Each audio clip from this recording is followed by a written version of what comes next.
The uploads. Why are they so sporadic? I'm load managing. No joke. Sounds funny though, but for real. Doctor's orders.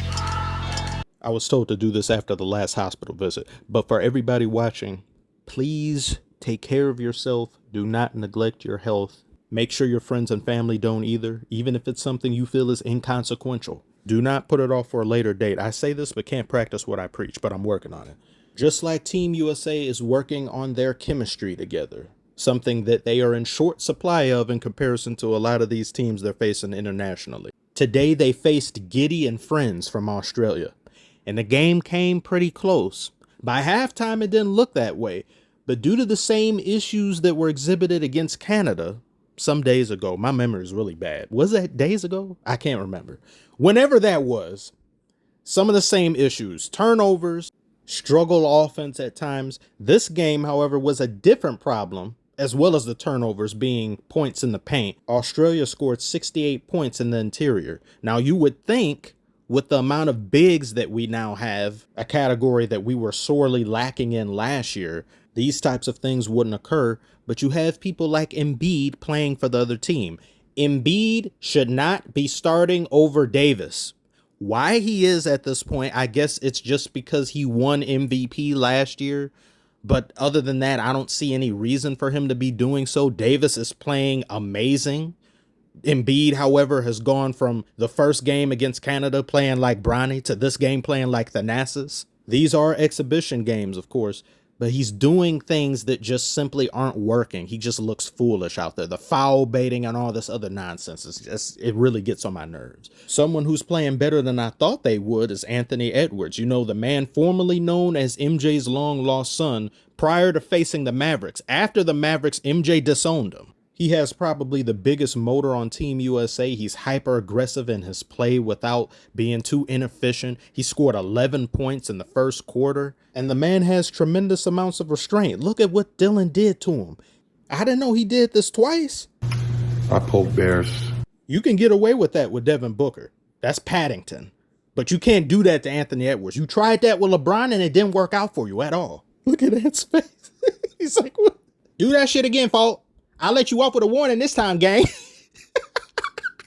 U.S. was leading this game 53-37 at halftime, but then the second half occurred and a series of mess-ups, sloppy play occurred, turnovers, 18 turnovers, I think, overall for this game in comparison to Australia's 12, and the turnovers came at really bad times. Curry isn't really playing like himself yet. LeBron isn't really playing like himself. Once again, 2 games, small sample size, but there's 3 more games remaining. The next game, we face that MVP horse trainer. The second game, we face South Sudan, and the third, we face Germany in the lead up to the Olympics. I said Team USA was looking pretty unstoppable. There were some people that brought up some good points to the contrary. The reason why I said that, Kevin Durant has yet to play a single game. He's questionable. He's day-to-day. They may not even play him for the next game. They may play him maybe like the final 2 games or something like that. Derrick White isn't there. People are still getting used to each other, still getting acclimated to each other. And like I said, that chemistry thing is going to be a massive part in the makeup of this team and how they function together. Because no matter how good these players are individually, and the roster is stacked, it looks stacked and it is stacked, none of that matters if you don't understand how to play with one another. And so far, it looks a bit jarring. The offense looks a little just as some things that need to be worked out. And a lot of these teams, pretty much all the teams that we face, they've been growing up playing together. They've known each other for quite some time. They know each other's playing styles. They are going to bat for their country. They have added vigor to want to be able to upstage United States. Everybody is going to give it their all when they face Team USA. And you have to worry that Team USA may rest on its laurels, look itself in the mirror and say, hey, don't I look good? And not do its due diligence when it comes to these teams and may underestimate a couple of them. I hope that doesn't happen. I've seen comments from people in other social media spaces saying, well, a win's a win. It doesn't matter. Oh, we're doing great. We're doing that. But I think it's how you win. How you win to me matters. Just looking at the scoreboard and seeing the final tally isn't going to tell the whole story. And some wins, just for me personally, I wouldn't feel good about. on an infinitely smaller scale, making a 2K reference here, playing against my friends in 2K, plenty of times I would win and not feel good because we won off of a bot doing something stupid, either a flagrant or something. That was like, hey, 2 points. Like, I can't even talk shit. It just doesn't, it doesn't feel good. So no, I just like, next game, either we play again or I'm just not even going to mention it. This game barely even happened in my mind. I hope that's the mentality that some people have. Can that be a little bit negative or cynical? I think it can be, but there is such a thing as toxic positivity. People that feel comfortable or are at ease with themselves are far less likely to put themselves to task, make adjustments, try to enhance things that they may not be as good in. If that spreads to multiple players on a team, for example, that can end up being a detriment down the line. Towards the end of this game, you had Tyrese Halliburton hit 2 very crucial back-to-back three-pointers, and that came after a scoring drought by Team USA consisting of 7 straight shots missed, which therein shows the need of a Derrick White and why they probably chose him over Jaylen Brown. Because so far, what I really liked about Team USA is the defense. The defense has been amazing. There were multiple possessions where it went down to the shot clock for Australia, same as Canada. A shot clock violation damn near one of the times or two.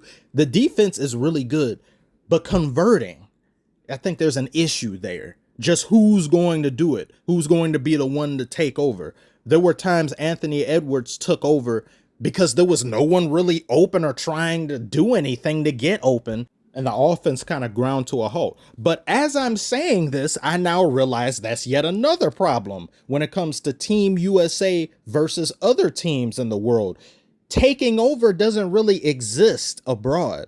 It's all about team basketball. It's 100% team basketball and really nothing else. These international teams will have such fluidity with their offense that it isn't predicated on one individual in particular.